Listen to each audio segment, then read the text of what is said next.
अध्याय हमारा है एक। अध्याय कौन सा हमारा? एक अध्याय है। और इसमें फर्स्ट नंबर जो है, तो फर्स्ट नंबर है संख्या पद्धति। क्या? संख्या पद्धति। ठीक, इसमें आज हम जानेंगे थ्योरी के बारे में। सबसे पहले थ्योरी जान लेते हैं। थ्योरी जानने के बाद क्या होता है, हमें जो है सवाल बनाने में सुविधा होता है और आसान हो जाता है। इसी कारण से हम क्या सोचे कि पहले थ्योरी बता देते हैं बच्चे को, जिससे आसान हो जाए। ठीक, तो सबसे पहला जो है फर्स्ट नंबर में प्राकृत संख्या जानते हैं क्या है प्राकृत संख्या। इसमें हम जानने वाले हैं 4 5 6 पॉइंट जानने वाला है, जिसमें फर्स्ट नंबर का है प्राकृत संख्या। ठीक है ना। फर्स्ट नंबर में हम ये जानते हैं कि प्राकृत संख्या क्या होते हैं। ठीक है ना। प्राकृत संख्या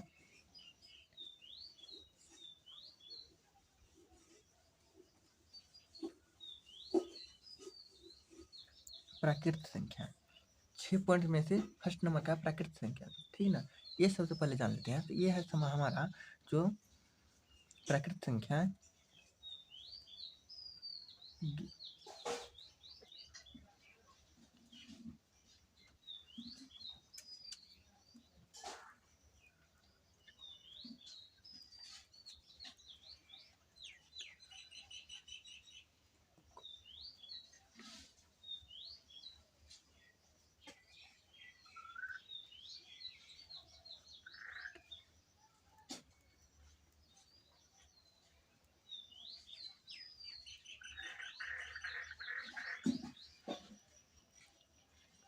क्या है, क्या लिखा हम प्राकृत संख्या में कि गिनती की सारी संख्या को हम प्राकृत संख्या कह सकते हैं। ठीक है। जैसे कि हम एग्जाम्पल के तौर से समझाते हैं। ठीक ना। जैसे कि एक, इसमें जीरो भी आता है। 0 1 2 3 4 डॉट डॉट अनंत तक। कहाँ तक? तो अनंत तक। अनंत तक हम इसके बारे में जान सकते हैं, क्योंकि ये है नहीं, जहाँ तक हम गिन सकते हैं वहाँ तक है। ठीक ना। इसीलिए हम जान लिया है कि 0 से लेकर के जितना भी संख्या है वो कैसे है, क्या प्राकृत संख्या। हम यहाँ पे लिख देते हैं कि गिनती की सारी संख्या को हम क्या कहते हैं? प्राकृत संख्या कहते हैं। ठीक। आज अब हमारा दूसरा पॉइंट है पूर्णांक संख्या। दूसरा पॉइंट क्या है? पूर्णांक संख्या। दूसरा पॉइंट हमारा है पूर्णांक संख्या। ठीक है ना।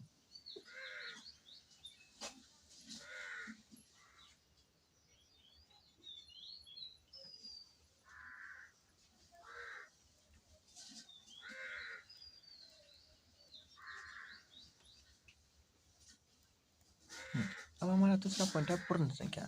अब हम पूर्ण संख्या के बारे में जान लेते हैं। ठीक है। पूर्ण संख्या क्या होते हैं? पूर्ण संख्या 0 से शुरू होने वाली।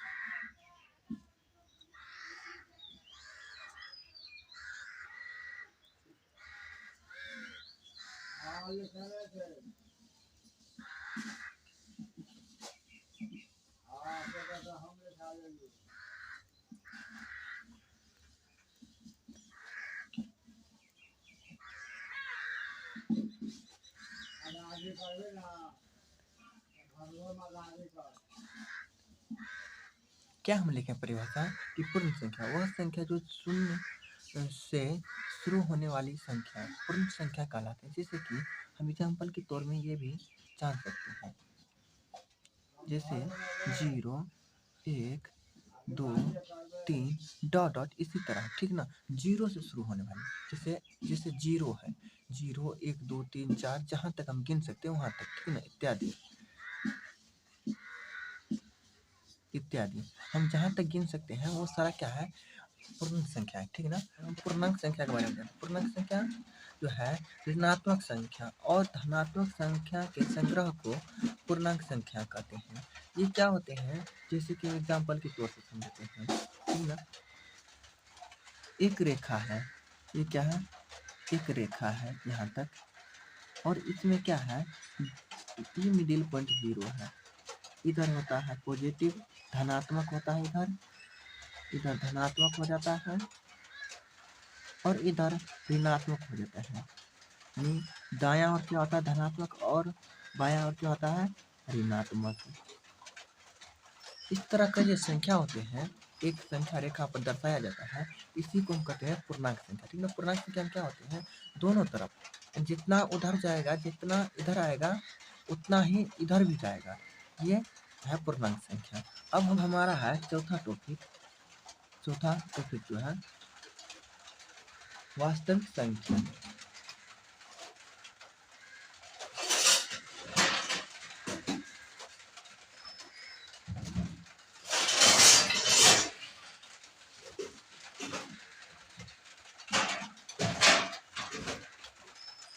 हमारा चौथा टॉपिक है वास्तविक संख्या।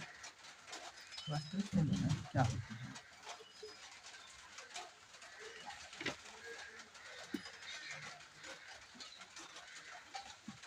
वास्तविक संख्या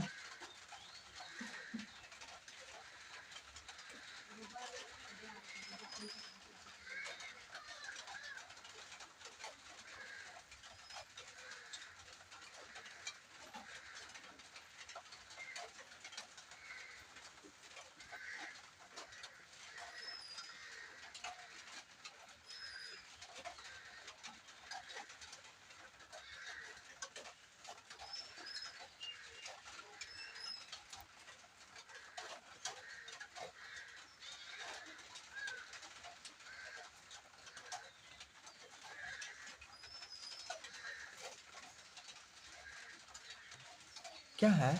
वास्तविक संख्या परिमेय और अपरिमेय संख्या के समूह को वास्तविक संख्या कहते हैं, और ये दो प्रकार के होते हैं।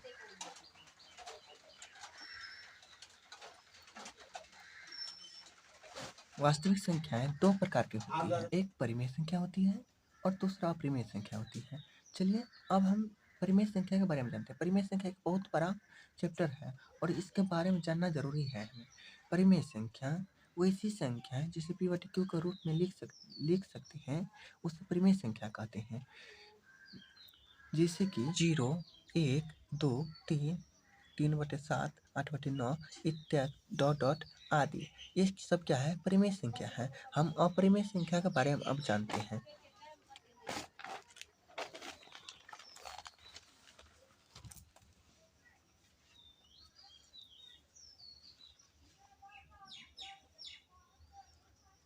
हमारा दूसरा है अपरिमेय संख्या।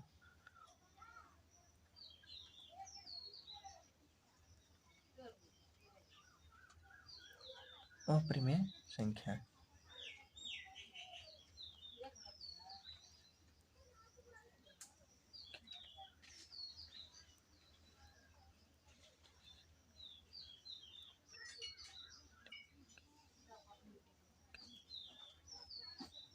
वो ऐसी संख्या है जिसे p बटे q के रूप में नहीं लिखा जा सकता है, उसे अपरिमेय संख्या कहते हैं। जैसे कि हम एग्जाम्पल के तौर से समझ लेते हैं, जैसे कि 3/√3, √5, 1/0, ये सब क्या है? अपरिमेय संख्या है। ये सब अपरिमेय संख्या, इसका वर्ग नहीं होता है और 0 नीचा में नहीं होना चाहिए, ठीक ना। ये सब क्या है? अपरिमेय संख्या है आदि। अब हमारा अगला पॉइंट हमारा क्या है?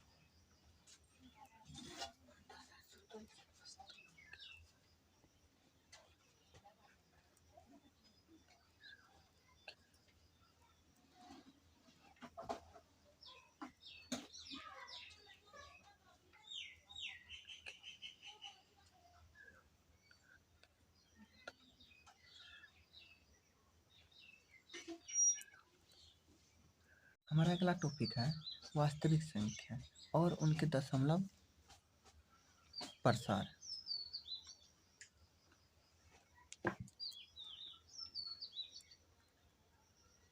दशमलव प्रसार दो प्रकार का। तो वास्तविक संख्या तो हम जान लिए हैं और उनके दशमलव प्रसार आप जान लेते हैं।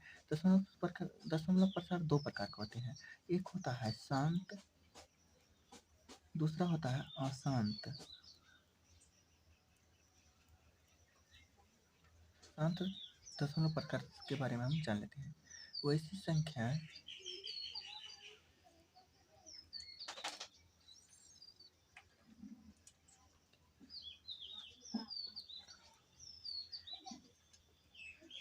शांत दशमलव पड़ता है। वैसी संख्या जिसके हर के गुणनखंड में 2 और 5 आ रहा है तो शांत होगा।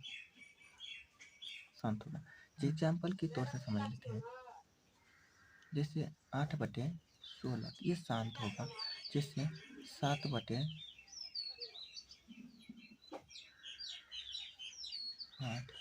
तो शांत होगा। जैसे 9/,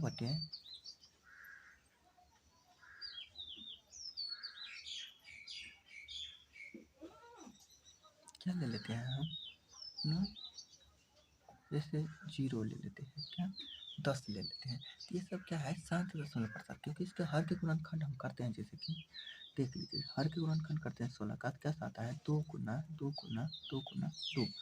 ये सब बताते ये शांत होगा। या तो इसका कहने का मतलब ये है कि इसके हर के गुणनखंड या तो 2 ही आना चाहिए या तो उसके 5 ही आना चाहिए, या दोनों साथ साथ आ रहा है तो भी शांत होगा। और इसके अलावा दूसरा संख्या आता है जैसे 3, 4, 5, 6, तो क्या हो जाएगा, अशांत हो जाएगा उस समय में। जैसे इसमें भी वही आ रहा है, इसमें दोनों आ रहा है, 2 और 5 दोनों आ रहे हैं, तो ये शांत होगा। ठीक है ना, इस प्रकार की संख्या क्या होगी, शांत होगी, इत्यादि डॉट डॉट।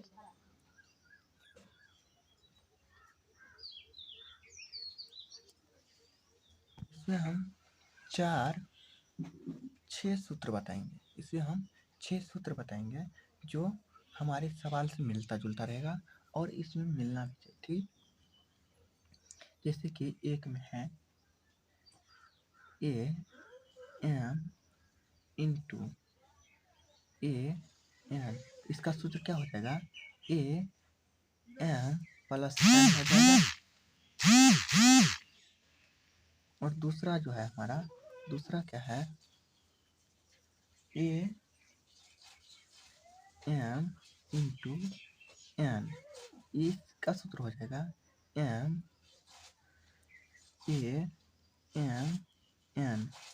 MN का कहने का मतलब है दोनों गुना में है, किस चीज में है, गुना में है। और तीसरा हमारा हो जाएगा, जैसे कि तीसरा AM/AN, ये सूत्र इसके बराबर हो जाएगा AM माइनस n, निगेटिव में चला जाएगा।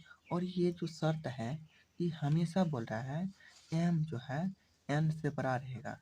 m क्या रहेगा, m से जो है n से जो है m हमेशा बड़ा रहेगा। इसका मतलब ये होता है। अब हमारा अगला है, अगला हम देख लेते हैं। अगला क्या है, अगला चौथा नंबर है AM into BM, AM into BM, इसके बराबर क्या होता है, इसके AB इंटू M हो जाएगा, ऐसा हो जाएगा सूत्र। तो आज हम ये इसके बारे में जान लिए हैं। और 2 सूत्र और होते हैं अपवाद में, जिसका कोई काम नहीं है और जानना हमें जरूरी है। A माइनस n, इसके बराबर ये हो जाता है कि 1/m हो जाता है, 1/m। और दूसरा हमारा है 6 नंबर का, अपवाद में 2 है, ये तो 5 नंबर ये, और एक जो अब लिख रहे हैं 1/0, यानी 1। इसका मतलब ये अगर कहीं पे ऐसा है तो वहाँ पे हम 1 दे सकते हैं। ठीक, इतना है।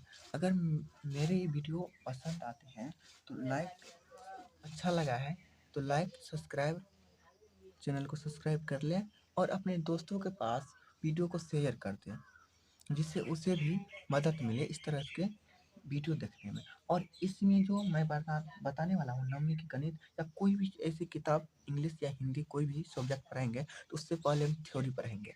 इससे क्या होते हैं, थ्योरी पढ़ने के बाद हमें एक अच्छा मोटिवेट मिलता है, सवाल बनाने में सुविधा होता है।